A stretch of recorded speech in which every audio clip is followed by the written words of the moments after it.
ಶ್ರೀಗುರುಭ್ಯೋ ನಮಃ. ಕಾಂತಾಯ ಕಲ್ಯಾಣಗುಣೈಕಧಾಮ್ನೇ ನವದ್ಯೋನಾಥ ಪ್ರತಿಮಪ್ರಭಾಯ ನಾರಾಯಣಾಯ ಅಖಿಲಕಾರಣಾಯ ಶ್ರೀಪ್ರಾಣನಾಥಾಯ ನಮಸ್ಕರೋಮಿ. ಶ್ರೀಮತ್ಸಮಧ್ವವಿಜಯ ಷಷ್ಠ ಸರ್ಗದಲ್ಲಿ 40ನೇ ಶ್ಲೋಕ. ಏತದರ್ಥಮತಿ ಸೂಕ್ಷ್ಮಮಪಿ ತ್ವಂ ಶಕ್ತ ಏವ ನ ಯದಾರ್ಥ ಸಮಸ್ತಂ ತೇನ ಲೇಷತ ಇತೀಹ ಪದಂ ಸ್ಯಾತ್ ಇತ್ಯಗದ್ಯತ ಜಗಜ್ಜನಕೇನ. ಏತದ್ ಅರ್ಥಂ ಅತಿಸೂಕ್ಷ್ಮಂ ಅಪಿ ತ್ವಂ ಶಕ್ತಃ ಏವ ನ ಯದಾರ್ಥ ಸಮಸ್ತಂ ತೇನ ಲೇಷತಃ ಇತಿ ಇಹ ಪದಂ ಸ್ಯಾತ್ ಇತಿ ಅಗದ್ಯತ ಜಗಜ್ಜನಕೇನ. ಅಂದರೆ ಹಿಂದೆ ನಾವು ನೋಡಿದ್ದೀವಿ, ಆಚಾರ್ಯರು ಗೀತಾ ಭಾಷ್ಯವನ್ನ ಪಾರಾಯಣ ಮಾಡಿದರು ಬದರಿಯಲ್ಲಿ ಲಕ್ಷ್ಮೀನಾರಾಯಣ ದೇವರ ಮುಂದೆ. ಆಗ ಗೀತಾರ್ಥಂ ವಕ್ಷ್ಯಾಮಿ ಶಕ್ತಿತಃ ಅಂತ ಅಂದರೆ ಮಂಗಳಾಚರಣೆಯನ್ನು ಮಾಡಿದರು. ಗೀತಾ ಭಾಷ್ಯದ ಮಂಗಳಾಚರಣೆ ಶ್ಲೋಕ ಅದು. ನನಗೆ ಎಷ್ಟು ಶಕ್ತಿ ಇದೆಯೋ ಅಷ್ಟು ನಾನು ಭಾಷ್ಯದಲ್ಲಿ ಅರ್ಥ ಬರೆದಿದ್ದೀನಿಯಪ್ಪ ಹಾಗೆ ಅಂತ ಪ್ರಾರ್ಥನೆ ಅದು. ಅದನ್ನ ಕೇಳಿ ಆ ಪ್ರತಿಮೆಯಿಂದ ಪ್ರತಿಧ್ವನಿ ಬಂತಂತೆ. ಪ್ರತಿಮೆ ಮಾತಾಡಿತು. ಆ ಪ್ರತಿಮೆಯಿಂದ ಪ್ರತಿಧ್ವನಿ ಏನಂತ? ಏತದರ್ಥಂ ಅತಿ ಸೂಕ್ಷ್ಮಮಪಿ ತ್ವಂ ಶಕ್ತಃ ಏವ.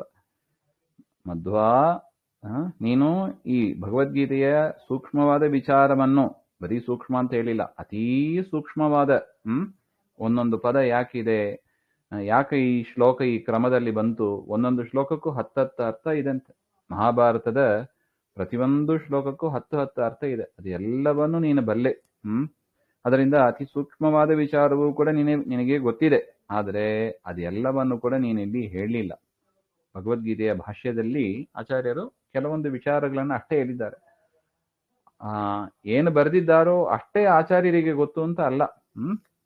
ಅದಕ್ಕಿಂತ ಹೆಚ್ಚು ವಿಚಾರಗಳು ಗೊತ್ತಿದೆ ಅವರಿಗೆ. ಆದ್ರೂ ಸ್ವಲ್ಪನೇ ನೀನು ಬರೆದಿದ್ಯಾ. ಅದರಿಂದ ಯಾವ ಕಾರಣದಿಂದ ನೀ ಎಲ್ಲವನ್ನೂ ನೀನು ಹೇಳಿಲ್ಲ.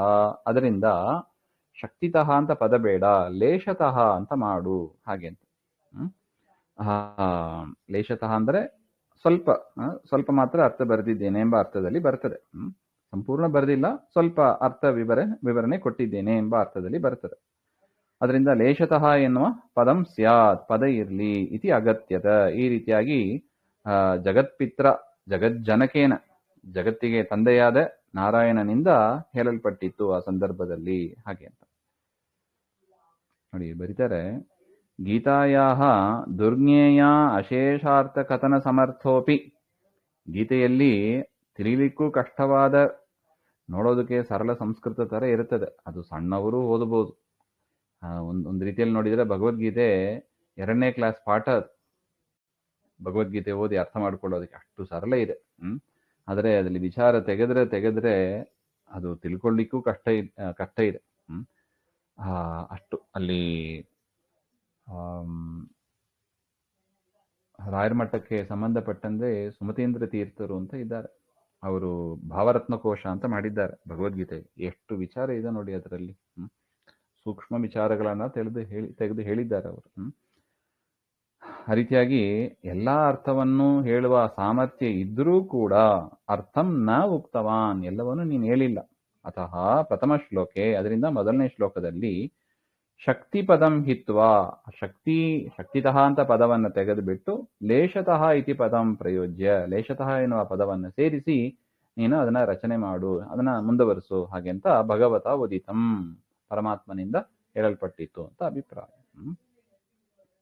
ಏತದರ್ಥಮತಿ ಸೂಕ್ಷ್ಮಮಪಿ ತ್ವಂ ಶಕ್ತ ಏವ ನ ಯದಾರ್ಥ ಸಮಸ್ತಂ ತೇನ ಲೇಷತ ಇತೀಹ ಪದಂ ಸ್ಯಾತ್ ಇತ್ಯಗದ್ಯತ ಜಗಜ್ಜನಕೇನ.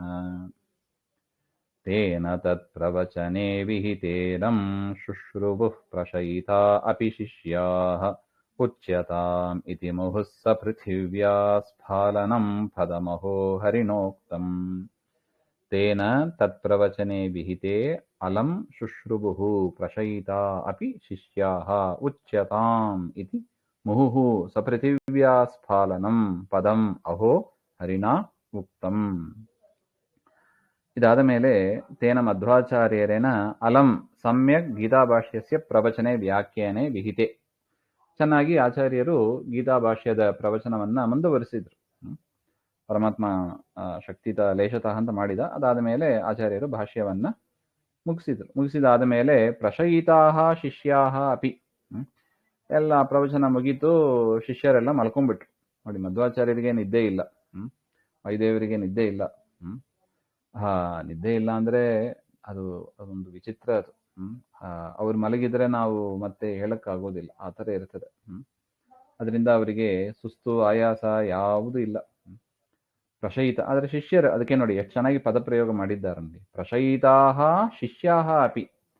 ಶಿಷ್ಯರೆಲ್ಲ ಮಲ್ಕೊಂಡಾಗೂ ಆಗ ಪೃಥಿವ್ಯಾ ಆಸ್ಪಾಲನೇನ ಯಾರೋ ನೆಲವನ್ನ ತಟ್ಟುವ ಶಬ್ದ ಕೇಳಿತಂತೆ. ನೆಲಕ್ಕೆ ಬಡದ ಶಬ್ದ ಕೇಳಿತ್ತು. ಹಸ್ತತಾಡನೇನ ಸಹಿತಂ ಯಥಾ ಭವತಿ. ಅದು ಕೇಳಿ ಆಚಾರ್ಯರಿಗೆ, ಮಧ್ವಾಚಾರ್ಯರಿಗೆ ಸ್ಪಷ್ಟ ಆಯಿತು, ಪರಮಾತ್ಮ ರಾತ್ರಿ ಕಾಲದಲ್ಲೂ ಕೂಡ ಗೀತಾ ಭಾಷ್ಯದ ಪ್ರವಚನವನ್ನ ಮುಂದುವರಿಬೇಕು ಅಂತ ಇಚ್ಛೆ ಪಡ್ತಾ ಇದ್ದಾನೆ. ಹಾಗೆ ಅಂತ ಹರಿನಾ ಮುಹುಹು ಉಕ್ತಂ ಉಚ್ಯತಾಂ ಇತಿ ಪದಂ ಶುಶ್ರುಹು ಉಚ್ಯತಾಂ. ಹಾಗೆ ಅಂತ ಪ್ರತಿಮೆಯಿಂದ ಮತ್ತೆ ಎರಡು ನೆಲಕ್ಕೆ ಹಸ್ತತಾಡನ ಮಾಡಿ ಆ ಪ್ರತಿಮೆಯಿಂದ ಉಚ್ಯತಾಂ ಅಂತ ಶಬ್ದ ಬಂತಂತೆ. ಪದಂ ಶುಶ್ರುಭು, ಆ ಶಬ್ದವನ್ನ ಕೇಳಿದ್ರು ಎಲ್ಲರೂ ಕೂಡ. ಅಹೋ ಆಶ್ಚರ್ಯಂ. ಹಾಗೆ ಅಂತ ಅದನ್ನೇ ಬಿಡಿಸಿ ಹೇಳ್ತಾರೆ. ರಾತ್ರಿಯಲ್ಲಿ ವ್ಯಾಖ್ಯಾನ ಸಮಾಪ್ತಿಯ ನಂತರಂ, ಆಚಾರ್ಯರು ಗೀತಾಭಾಷ್ಯದ ಪ್ರವಚನ ಪಾಠವನ್ನ ಹೇಳಿ ಮುಗಿಸಿದಾಗ ನಿದ್ರಿತಂ ಮಧ್ವಾಚಾರ್ಯಂ, ಮಲ್ಕೊಂಡಿದ್ದ ಆಚಾರ್ಯರು ಶಿಷ್ಯರು ಎಲ್ಲರೂ ಕೂಡ ಸ್ವಕರತಲೇನ ಪೃಥಿವೀ ತಾಡನೇನ, ತಮ್ಮ ಕರದಿಂದ ಭೂಮಿಯನ್ನ ತಟ್ಟಿದಾಗ ಶಬ್ದಂ ಕೃತ್ವ ಪ್ರಬೋಧಯಿತ್ವ, ಎಲ್ಲರನ್ನು ಕೂಡ ಎಬ್ಬಿಸಿ, ಯಾರಿಂದ? ನಾರಾಯಣೇನ ಉಕ್ತಂ, ಹೇಳಿದ್ರಂತೆ. ಮುಹುಹು ಉಚ್ಯತಾಂ, ಮತ್ತೆ ಹೇಳು. ಹಾಗೆ ಅಂತ ನೋಡಿ, ಪರಮಾತ್ಮ ಆ ಗೀತಾಭಾಷ್ಯವನ್ನ ಮತ್ತೆ ಹೇಳು ಅಂದ್ರೆ ಎಷ್ಟು ಚೆನ್ನಾಗಿದ್ದಿರ್ಬೇಕು ನೋಡಿ ಆ ಭಾಷ್ಯ. ಮುಹುಹು ಉಚ್ಯತಾಂ ಇತಿ ಶಬ್ದಂ ನಿದ್ರಿತಾಹ ಶಿಷ್ಯಾಹ ಅಪಿ ಶುಶ್ರುಭು. ಆ ಶಬ್ದ ಕೇಳಿ ಎಚ್ಚೆತ್ತಾಯಿತು ಶಿಷ್ಯರಿಗೂ ಕೂಡ, ಅವರಿಗೂ ಕೂಡ ಕೇಳಿಸ್ತಂತೆ. ಮುಹುಹು ಉಚ್ಯತಾಂ, ಮತ್ತೆ ಹೇಳು. ಹಾಗೆ ಅಂತ ಇಷ್ಟು ಒಟ್ಟು ವಿಚಾರ ಈ ಶ್ಲೋಕದಲ್ಲಿ ತಿಳಿಸಿದ್ದಾರೆ. ತೇನ ತತ್ ಪ್ರವಚನೆ ವಿಹಿತೇಲಂ ಶುಶ್ರುವು ಪ್ರಶಯಿತಾ ಅಪಿ ಶಿಷ್ಯಾಃ ಉಚ್ಯತಾಮಿತಿ ಮುಹುಸ್ಸ ಪೃಥಿವ್ಯಾ ಸ್ಫಾಲನಂ ಪದಮಹೋ ಹರಿಣೋಕ್ತಂ. ಶ್ರೀಮಧ್ವಾಂತರ್ಗತ ಶ್ರೀಕೃಷ್ಣ ಅರ್ಪಣಮಸ್ತು. ಶ್ರೀ ಹರೇ ನಮಃ.